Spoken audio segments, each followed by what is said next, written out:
¿Qué tal? Bienvenidos, vamos a dar inicio al conversatorio. Voy a lanzar una pregunta. ¿Cuáles son las proyecciones a corto y largo plazo para México en relación con los fenómenos estudiados y cómo podrían evolucionar? Y otra pregunta sería, ¿cómo lidiamos con la incertidumbre? Buenas tardes. En mi caso, lo que acabamos de vivir hace 2 días en la ciudad y en el Valle de México, pues es una evidencia palpable y muy lamentable de lo que va a seguir ocurriendo, en la medida en que, desde mi perspectiva, la ciudad sigue poblando, las autoridades no llevan un control sobre eso y se sigue haciendo caso omiso justo a la experiencia histórica. El recurrir a la técnica, a la ingeniería, ignorar las demandas ciudadanas, esas han sido las variables que nos han llevado hasta aquí. La historia que yo conté es una que nos deja ver cómo las advertencias sobre las amenazas que significaba la desecación de los lagos para expandir la ciudad, eso es una constante que define nuestro presente ambiental y que definirá en lo futuro que venga. ¿Cuál es la solución que entonces se planteaba en el pasado a los problemas que hoy vivimos? Lo que se planteaba era justo lo que no hemos hecho, de descentralizar el crecimiento del valle,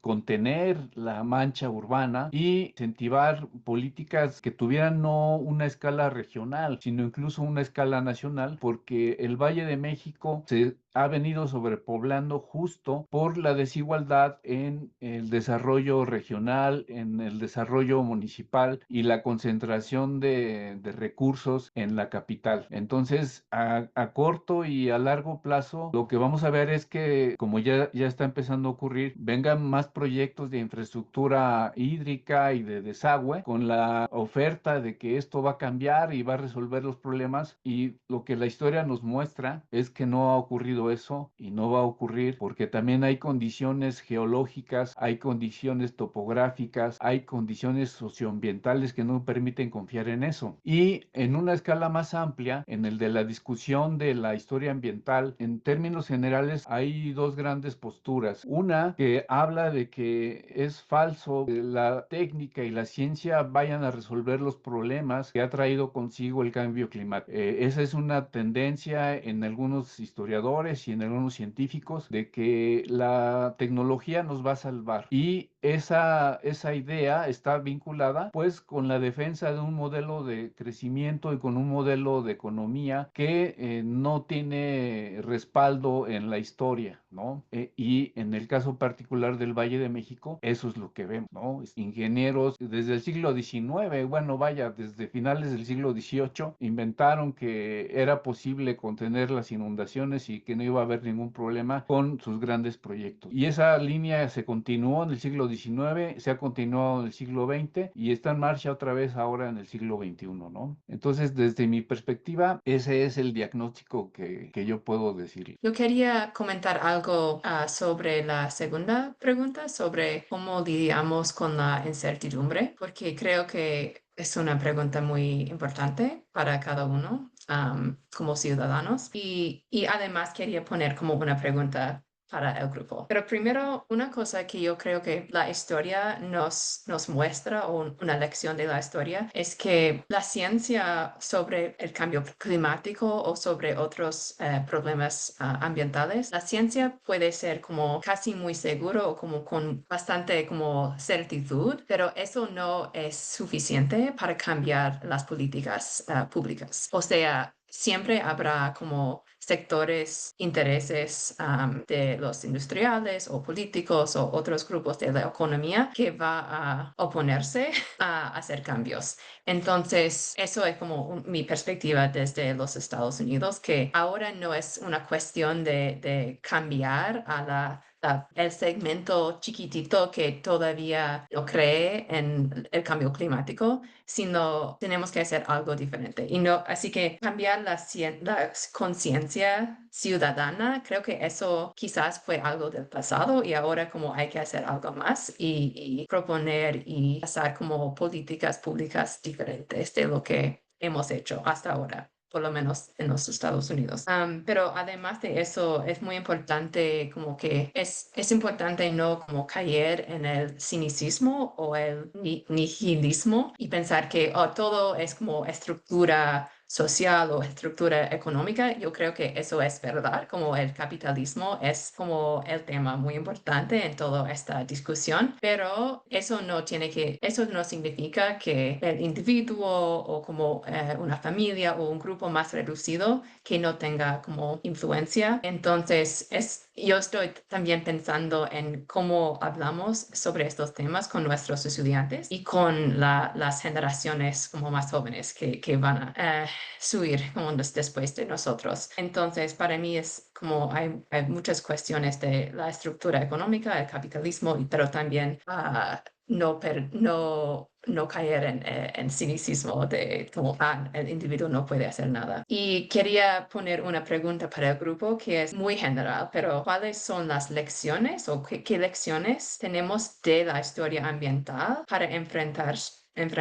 a los desafíos presentes y futuros del cambio climático? Como ¿por qué importa la historia ambiental para las personas que están pensando en, ok, ¿qué vamos a hacer ahora para el futuro? Muchísimas gracias. Pues yo quisiera retomar donde ha dejado Andra el tema, a quien también le agradezco mucho todo lo que nos comparte tan bien pensado y además muy sentido, ¿no? Porque algo que caracteriza a la historia ambiental, pues es que también abre mucho una dimensión emocional y esa es, digamos, una de sus fuerzas propulsoras. Yo creo que no sorprende, ¿no? Que muchas veces cuando se habla del cambio climático, pues como que nos caiga el pesimismo. Tenemos como evidencia más clara que cada vez conocemos más en términos científicos cuáles son las fases, ¿no? Por la que ahora vivimos en esta condición de calentamiento global. Tenemos muchos datos, muchas mediciones y no obstante, como apuntaba Andra, el conocimiento científico pues realmente no nos está ayudando para desacelerar esto. De hecho, entre más evidencia se tiene, ¿no? Más se sigue contaminando, más se siguen utilizando los combustibles fósiles, en fin, algo hay ahí que no está funcionando, ¿no? El papel está más clásico tendido, ¿no? Entre nosotros de la ciencia, pues no está cumpliendo su papel. Ahí habríamos de preguntarnos entonces qué es lo que pulsa, ¿no? Y ahí me gustaría citar pues a un historiador ambiental, a Kurt Dorsey, que nos señala que muchos de estos procesos, macroprocesos como el cambio climático, en realidad pues logran plantarse agendas que respondan menos a intereses económicos y más a fines sociales cuando existen estas organizaciones, ¿no? Porque el conocimiento científico se presenta como el puente de diálogo y de entendimiento para la creación de estos convenios, ¿no? Como el Convenio Marco de las Naciones Unidas de 1992, el Protocolo de Kioto del 97, en fin, otros documentos, pero en realidad lo que están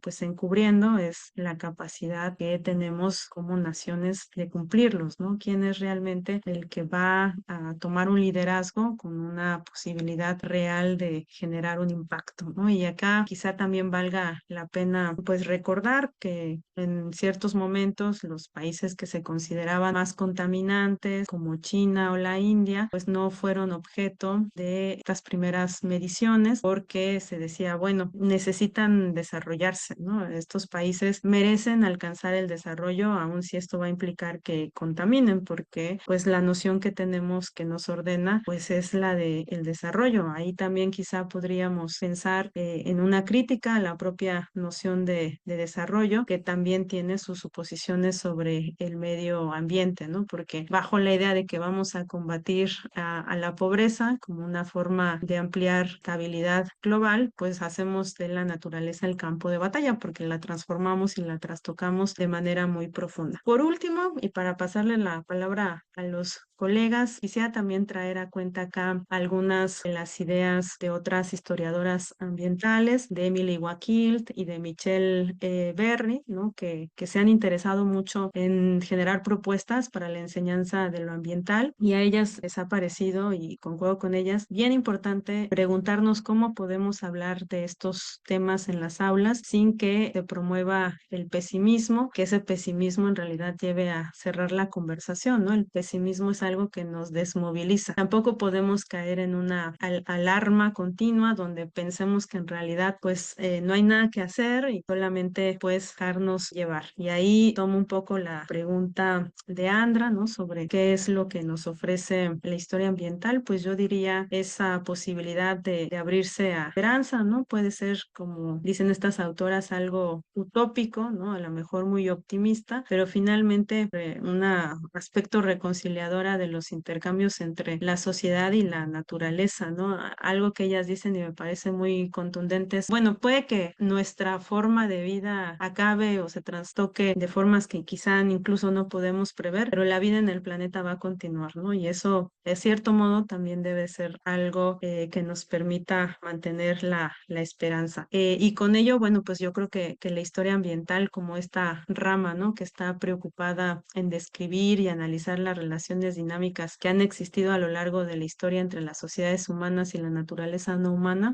pues cumple una función social muy importante. Yo creo que espacios como de este ciclo de conversatorios, pues van en esa dirección. Hay que aprender también a mostrar los trabajos de una forma más integral, porque más que otros temas, yo creo que lo ambiental es algo que debiera tener un lugar más claro en el debate público. Sobre las perspectivas a corto y mediano plazo. Bueno, el tema que yo abordé ligado a el transporte en la Ciudad de México, pues creo que nos invita a pensar en que hay alternativas acotadas con sus limitaciones, como toda alternativa, surgen pues desde la política pública, ¿no? Creo que la agenda sobre la movilidad, sobre el transporte sostenible, sobre agenda de cero emisiones, etcétera, ¿no? Que son agendas pues acordadas en estos grandes encuentros que ya hicieron referencia a mis colegas, ¿no? Y que también forman parte de las metas de desarrollo de la Organización de las Naciones Unidas de 2030, pues digamos están más o menos presentes en las agendas públicas, ¿no? En el caso de la Ciudad de México, experiencia digamos más reciente, pues hay alternativas que se están impulsando, ¿no? Desde los gobiernos locales, ¿no? Podemos pensar en los modelos del transporte eléctrico, ¿no? No quiere decir que este modelo de transporte no tenga un impacto ambiental. En realidad, cualquier medio de transporte va a tener un impacto ambiental, ¿no? La producción de energía eléctrica tiene impacto ambiental, ¿no? Aunque sea las hidroeléctricas, ¿no? Que también pueden ser consideradas como quizá la manera de producir energía eléctrica de menor impacto, pues también tiene un impacto, ¿no? Inundan territorios importantes, ¿no? En fin, creo que cualquier actividad humana va a tener un mayor o menor impacto ambiental, ¿no? Pero bueno, partiendo de esta premisa, pues sí hay que explorar las posibilidades, ¿no? Entonces, bueno, en el caso de nuestra ciudad, el transporte eléctrico, ¿no? Se está impulsando con cierta fuerza, ¿no? El trolebús, el cablebús, el metro, que también funciona con energía eléctrica. Eso no quiere decir que, digamos, no estemos ya pues en un camino que apunta de manera acelerada y sin conflictos hacia, pues, modelos más sostenibles de transporte, ¿no? Incluso el transporte, bueno, ahora que las empresas automotrices están incorporando, pues, los motores eléctricos a sus vehículos, digamos, en términos de la emisión de gases de efecto invernadero, pues puede tener una consecuencia positiva. No quiere decir que nos vayan a librar de otros problemas ligados al tráfico automotor y que también se conectan con otros tipos de contaminación, ¿no? El tráfico, la congestión del tráfico, pues produce problemas ligados a la contaminación acústica, digamos, a la contaminación o a la afectación de nuestras experiencias de la ciudad misma, ¿no? De la calle, de los desplazamientos cotidianos, ¿no? Y bueno, aquí pues hay una serie de intereses muy poderosos, muy grandes, de intereses económicos que pues está claro que han privilegiado el tema de transporte basado en las energías fósiles y lo van a seguir haciendo, ¿no? Ello no quita que no debamos pues imaginar alternativas, impulsar políticas públicas, ¿no? Y creo que en eso pues distintas organizaciones no gubernamentales que operan en distintas escalas, ¿no? Aquí tengo presente el Institute for Transportation and Development Policy, que tiene impacto en muchos países, pues, de América Latina y de Europa. Constantemente impulsa, da difusión, incluso entrega premios, ¿no? A modelos de transporte alternativo que apuntan, pues, hacia alternativas, ¿no? Pero bueno, para no extenderme más, lo dejo aquí. Muchas gracias. Hay una pregunta muy interesante interesante en Facebook, creo que valdría la pena rescatarla. Dice, con las inundaciones que acontecieron recientemente en la Ciudad de México, en Calzada Zaragoza y Río Churubusco, ¿cuál sería el problema en sí? No respetar la historia lacustre en la ciudad, el cambio climático o la falta de política pública o las tres. ¿Cuál sería su opinión y qué papel juega la sociedad civil tan afectada en este caso? Bueno, creo que me incumbe directamente esta pregunta. Tiene que ver esas tres cosas y muchas más. ¿Y qué puede hacer la ciudadanía? Pues es un problema muy complejo, pero quizás deberíamos empezar por conocer la historia de el valle y la historia de nuestra ciudad, lo cual nos llevaría al escenario de conocer cuál es la historia de este país, ¿no? Y la historia de este país es la de las desigualdades que se han abierto paso a través de los siglos y que se han institucionalizado y que también se han vuelto, sin que la ciudadanía lo sepa, una forma de ver, una forma de vivir, una forma de pensar. Y si bien esto no exime responsabilidades políticas e institucionales, hay algo, y eso me lleva a la pregunta que nos dejaba Andra. Antes que ambiental, la historia siempre ha buscado, aunque creo que lo ha logrado de un modo deficiente, ha buscado ser un marco de comprensión y de explicación del presente. Y en el tema ambiental, hoy es más que urgente que la historia tome ese lugar que no ha podido consolidar en la vida cívica, en la vida de los seres humanos, ¿no? Y en ese sentido, lo que la historia nos puede proporcionar son cómo se vivió y se pensó el problema en el pasado, qué soluciones se vislumbraron, qué validez tenían esas soluciones y propuestas entonces y cómo es que podemos nosotros retomarlas, ¿no? Y eso nos llevaría a identificar en el presente si hay quienes están promoviendo esas soluciones y si no las hay, pues iniciarlas uno mismo, ¿no? En ese sentido, lo que hemos visto, por ejemplo, hoy, el trabajo de la doctora Méndez, pues es los antecedentes, los fundamentos y las formas de buscar el cumplimiento de esas expectativas y de esas formas de entender los problemas que afectaban a comunidades campesinas, ¿no? Y que las miramos detenidamente, pues nos pueden llevar a reconocer que en esas demandas estaban demandas que incumbían a toda la sociedad en su conjunto, no solo a las comunidades campesinas, ¿no? Hoy las reivindicaciones de la democracia son unas reivindicaciones no de un sistema político, sino de una forma de vivir y de organizarse de la sociedad con responsabilidad compartida. Y eso es lo que la historia nos muestra, cómo el abandono de esa responsabilidad compartida en individuos como en instituciones y en políticas públicas, a lo que ha dado resultado es a todas las contradicciones que nos atraviesan y que nos conmueven hoy día, ¿no? Entonces, no hay una solución inmediata, soluciones tienen que ser técnicas e institucionales. Y ya las echó a andar el gobierno local, el gobierno estatal, pero a largo plazo tienen que ser políticas donde se defina como horizonte la responsabilidad y el horizonte compartido de futuro. Y eso es una construcción en la que todos debemos participar y la historia es una herramienta y un capital importantísimo para eso. Gracias, doctor. Pues creo que también las inundaciones que experimentamos en la Ciudad de México nos indican, como ya decía Sergio, el doctor Sergio, pues que es una confluencia de estos diversos factores que señalaba la persona que hacía la pregunta, ¿no? La historia del valle, la política pública y el cambio climático. Apuntando a lo que yo expuse en la primera sesión, parece importante entender que nuestro presente de crisis climática hay que entenderlo en función de su historia, pero también en función de su expresión espacial. Y en el caso de las ciudades modernas, en las que se ha privilegiado modelos específicos de transporte centrados en pues sí, en los motores de combustión interna en sus distintas modalidades, ¿no? El automóvil privado, sobre todo, transformado nuestras ciudades de manera radical, al grado de que ya no las podemos entender si no es en función de ese medio de transporte. Cuando uno piensa en una ciudad, cuando uno imagina la ciudad, busca imágenes en internet, las primeras imágenes que uno encuentra, pues justamente son vialidades, ¿no? A veces edificios, pero muchas veces vialidades. Ahora se ha discutido recientemente, pues esta cuestión de desentubar los ríos, esta ciudad que fueron convertidos, pues no solo fueron entubados los ríos, sino que además esos ríos fueron convertidos en vías rápidas, ¿no? Que ahora poco tienen de rápidas. Entonces, este modelo espacial de ciudad,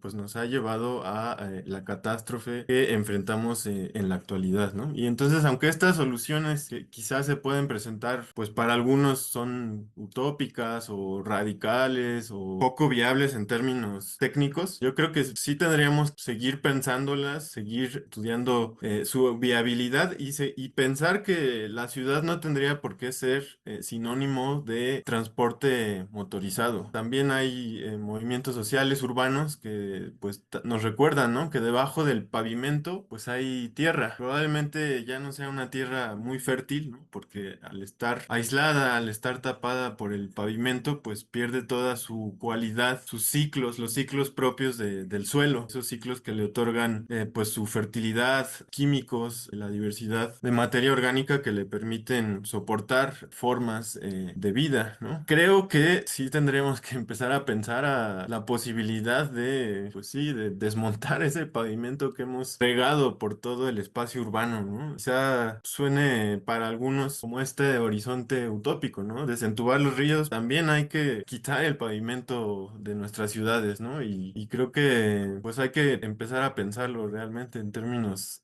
digamos, desde las ciencias sociales, desde las ingenierías, desde las ciencias llamadas duras. Gracias, doctor. Y hay una pregunta que va encaminada a esto último que dijo el doctor. Dice, ¿cuál es el del papel de la interdisciplina y cómo se ha integrado en sus líneas de investigación? Muchas gracias. Es una gran pregunta. Quizá uno de los marcos que nos ha puesto en posibilidad de presentar nuestros trabajos conjuntamente, pues sea la historia ambiental. A su manera, pues cada uno de nosotros se reconoce o dialoga con ese campo de investigación y el mismo pues tiene una trayectoria muy interdisciplinaria, ¿no? La ejecución de la interdisciplina luego ya es un tanto más compleja. Si nosotros buscamos hacer un diálogo entre las ciencias sociales, las ciencias aplicadas, pues nos encontramos, por ejemplo, con la problemática de que en términos generales estamos formados disciplinarmente y ejercer entonces la interdisciplina, pues es algo para lo que no salimos muy bien preparados de nuestras primeras formaciones, salvo en algunos casos cuando la oportunidad se da de realmente tener una formación interdisciplinaria desde el origen, pues esto se facilita un poco más, aunque insisto, pues es realmente cuando uno lo pone en la práctica. Yo creo que otro de los elementos dificultosos para pensar en este ejercicio de la interdisciplina, pues es también repensar nuestro propio proceso de trabajo. Estamos también muchos de nosotros habituados a tener agendas personales, proyectos propios y trabajar en equipo, pues no siempre tampoco se dan las condiciones, ¿no? De adecuada financiación, de adecuado espacio institucional y entonces ahí quizá tal vez lo que debamos pues de replantearnos sea cómo construimos conocimiento de manera colectiva. ¿Cuál ha sido pues mi experiencia en la interdisciplina? Pues la experiencia que tengo como formada en estudios latinoamericanos en la UNAM, en la institución que aquí nos alberga, pues es la de pensar siempre los problemas más allá de una condición específica, en este caso mexicana, y ponerlos en diálogo con experiencias que van más allá de las fronteras nacionales. Es a través del conocimiento de lo histórico, de lo filosófico, de lo literario, encontrar pues qué es lo que nos permite hablar de una América Latina como conjunto. En el trabajo que hoy presenté con ustedes, esta parte quizá no esté tan elaborada, pues es un estudio más de corte nacional y me he enfocado más a la parte de la crítica de fuentes como una de las bases importantes de la investigación histórica, pero en otros temas que he desarrollado, pues sí he tenido oportunidad de integrar la literatura, de integrar la filosofía, pues como referentes que nos permiten tratar de cruzar estas fronteras de lo nacional, pero también de lo disciplinar. Y yo creo que uno de los elementos que nos permite hacer una apuesta siempre con muchos retos desde la historia ambiental, pues es constatar esto con lo que yo iniciaba mi presentación hace un momento, de que las desigualdades sociales generalmente o en la mayoría de los casos se traducen en desigualdades ambientales, pero estas desigualdades ambientales a su vez van a gestar nuevas desigualdades sociales, ¿no? Nosotros ya no podemos estar en una definición clásica, ¿no? De separación entre lo natural y lo social, tenderíamos más a un enfoque holístico que integre estas dos dimensiones y no lo podemos realmente integrar si no nos abrimos también a nuevas lecturas, nuevos conocimientos conocimientos. Insisto, para eso tenemos muchos impedimentos en el propio proceso formativo que muchas veces recibimos, pero hacernos esas preguntas y hacer lo posible por responderlas en colectivo y desde diferentes referentes epistemológicos, pues yo creo que es un paso importante. ¿Dónde más podemos ver la interdisciplina? Bueno, si nosotros hacemos también de nuestros temas de investigación insumos para que quizás si nosotros no nos vamos a volver en agentes militantes de estas causas ambientales, ambientalistas, ecológicas, en fin, pues quizá podamos aportar desde nuestra área de experiencia, experticia, estudios que sí puedan servir a actores más vinculados a los movimientos sociales o a los formadores de opinión política. Yo creo que en ese ámbito de los movimientos y de la opinión política se juega mucho más de lo que a veces pensamos y volviendo a algo que decía la doctora Andra hace un momento, pues le damos mucho peso a la ciencia, ¿no? La ciencia es un eje muy ligado a la política y a lo mejor queremos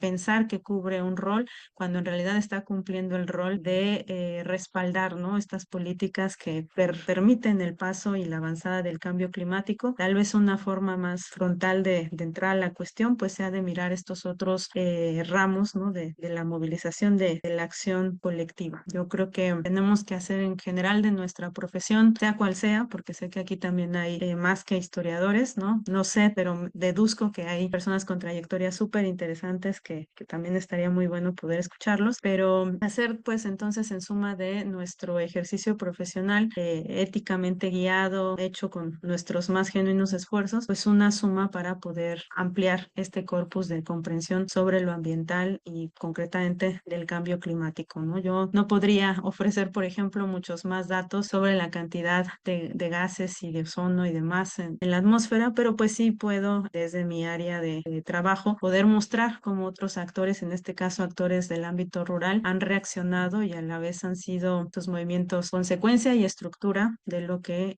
son los tránsitos democráticos y de encare al cambio climático en tiempos muy recientes. Eso es lo que aportaría. En mi experiencia con el tema que presenté aquí, llamó mucho mi atención que en las discusiones que hubo desde finales del siglo XVIII hasta donde llevo estudiado, que es la década de 1970, había una discusión en la que se miraba, o yo así lo miro, que una de las problemáticas que enfrentaron pasado quienes se ocuparon del problema de las inundaciones y de cómo resolverlas, miraban el problema desde un solo ángulo y que pasado el tiempo se advirtió que había que ver el problema en su complejidad y esto suponía dejar de ver el problema como una solución ingenieril y verlo como un problema social y como un problema económico y que por tanto las soluciones ingenieriles debían adoptar esas perspectivas también porque estaban mirando solo el problema técnicamente. A mí me dejaba ver esa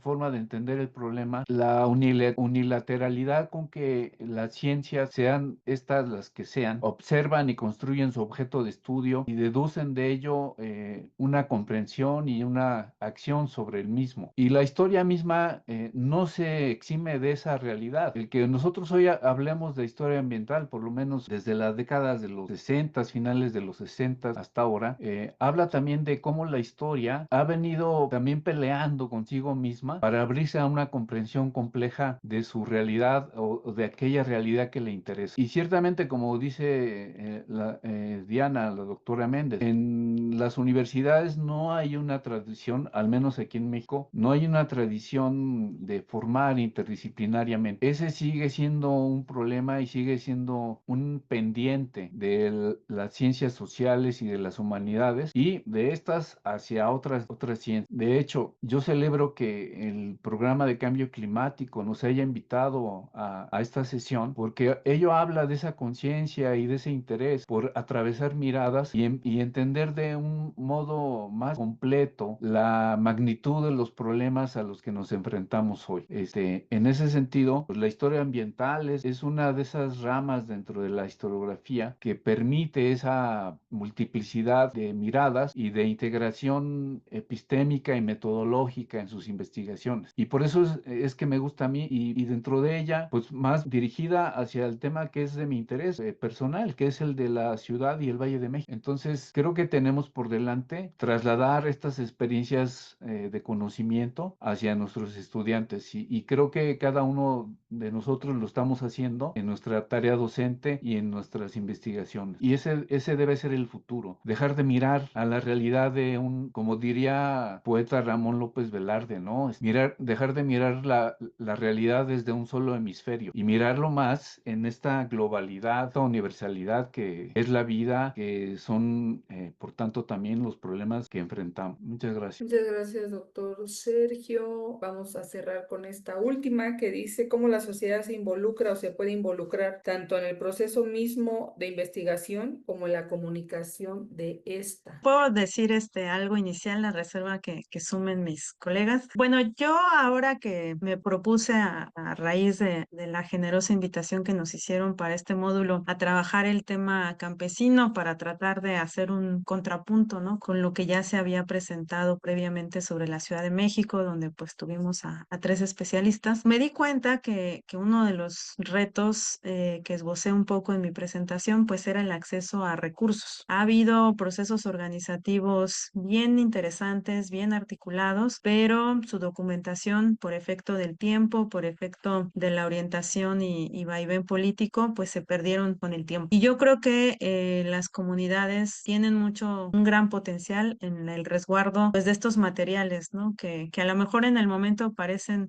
muy evanescentes, pero que a lo largo de algunas décadas pues se vuelven un material muy potente para adentrar en la investigación, los folletos, los afiches, en fin, ¿no? Hojas de firmas y demás, ¿no? Lo digo también pues como historiadora, ¿no? Los historiadores nos gusta y necesitamos y requerimos mucho de la consulta de estos registros documentales y yo creo que las comunidades tienen mucho que avanzar en términos de generar sus propios archivos, ¿no? No digo que los entreguen a otras instituciones, ¿no? Esa puede ser una estrategia, pero no es la única, ¿no? Hay otros casos, ¿no? Donde también se han observado como pues parte del empoderamiento que generan estos procesos organizativos está el explicar desde ellos mismos sus términos, ¿no? Yo hablo de que a los historiadores nos gusta ir a consultar esas fuentes, pero no necesitan a los historiadores, ¿no? Ellos mismos pueden contar su historia, pero parte importante de eso es tener los materiales, ¿no? La memoria pues, siempre es un registro que va teniendo pérdidas a lo largo del tiempo, ¿no? No se puede mantener constantemente a menos de que haya un ejercicio muy puntual para el caso. Y luego, supongo que este también va a ser el comentario de cierre por el tiempo. Solamente quisiera sumar que a veces podemos asumir cuando nos enfrentamos a nociones como el antropoceno y sus revisiones críticas del capitaloceno, plantacionoceno, toxiconoceno, etcétera, ante la realidad de que, bueno, no todos contaminamos igual, pero todos estamos en este mismo proceso del cambio climático y entonces uno puede caer en la idea de decir, ninguna de mis acciones individuales realmente va a repercutir y se pasa a una acción muy pasiva, ¿no? En el que en realidad nuestras acciones cotidianas están reproduciendo ese modelo, pero creemos que ya no importa, ¿no? De ahí el término de acción pasiva. Pero yo soy partidaria de que en realidad todas esas acciones son muy importantes. A lo mejor no vamos a resolver en efecto las grandes tendencias del cambio climático, pero son acciones necesarias para trascender a prácticas mucho más amplias y articuladas, ¿no? Y eso es quizá una trampa de la que nos debemos cuidar de no caer, ¿no? De pensar que nuestra forma de comer, nuestra forma de transportarnos, nuestra forma de vestir no significa nada y significan mucho. Así que pues solo cerraría con esta invitación a hacer de todas esas actividades un acto lo más razonado posible, acorde también a las habilidades de cada quien, donde pues nos sintamos cómodos, pero pues también comprometidos si es que lo del cambio climático es algo que nos interpela. Como dice Diana, creo que pues la sociedad organizada ya hace un esfuerzo muy importante por pensar estos temas, ¿no? Acá nosotros estamos en un evento académico con un público igual supongo pues especializado, aunque también imagino que habrá gente, digamos que no necesariamente se desempeña en la academia, ¿no? Pero fuera de estos espacios que por lo demás son muy importantes, pues hay también organizaciones más o menos formales, movimientos sociales con distintos compromisos particulares, ¿no? Sean como los que nos expuso Diana cultura ligados a los espacios rurales, pero también ligados a los espacios urbanos que tienen en cierta medida como un horizonte que guía sus prácticas, pues el cambio climático. Podríamos pensar en la ciudad, pues en términos de cooperativas de consumo, en términos de colectivos de personas que impulsan el ciclismo como pues un medio de transporte alternativo. Podríamos pensar en organizaciones centradas, o igual se le pueden hacer sus críticas, ¿no? En el ecoturismo, en fin, creo que hay más allá de la academia muchas personas, sobre todo movimientos sociales organizados que están, y bueno, también organizaciones de la sociedad civil que están pensando, que están reflexionando, que tienen como guía pues transformar nuestra realidad para contribuir a alejarnos, aunque sea un poco, de la catástrofe climática.